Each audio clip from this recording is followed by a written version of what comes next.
মায়েরাই একটা প্রশ্ন নিয়ে ওপিডিতে আসেন কি আমার বাচ্চা তো খুব ছটপটে, খুব চঞ্চল, খুব অ্যাক্টিভ, কিন্তু ও না রোগা, আর ওজনও খুব একটা বাড়ে না। তাহলে চলুন আমরা প্রথমে বেসিক জিনিসটা বুঝি।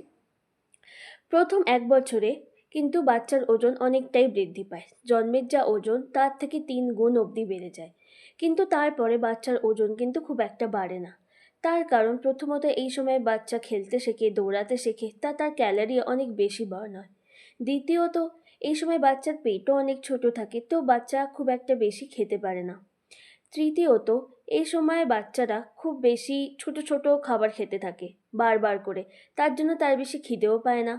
আর 4 নম্বর, 2 বছরের ওপরে যারা বাচ্চা তারা বেশি পিকি ইটিং করে, তারা খাবার বাঁচতে থাকে, এটাও কিন্তু নর্মাল।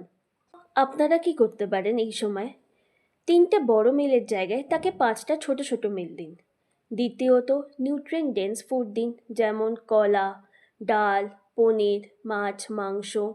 তাকে ভালো চর্বিযুক্ত খাবার দিন, যেমন ঘি, মাখন, বাদাম বা বাদামের গুঁড়োও দিতে পারেন। একসাথে বাচ্চার সাথে খেতে বসুন, বাচ্চারা কিন্তু আপনাকে দেখেই অনুপ্রাণিত হয়।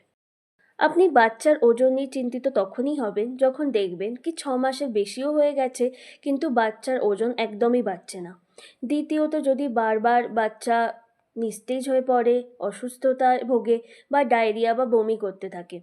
অনেক সময় ইনফেকশন হতে পারে, বাচ্চার আয়রনের ডেফিসিয়েন্সি হতে পারে, আর অনেক সময় থাইরয়েডের সমস্যাও হতে পারে। তো সবসময় পিডিয়াট্রিশিয়ানের সাথে কনসাল্ট করে তারপরেই কোনো ওষুধ দেবেন। মনে রাখবেন, রোগা মানেই কিন্তু অসুস্থ নয়।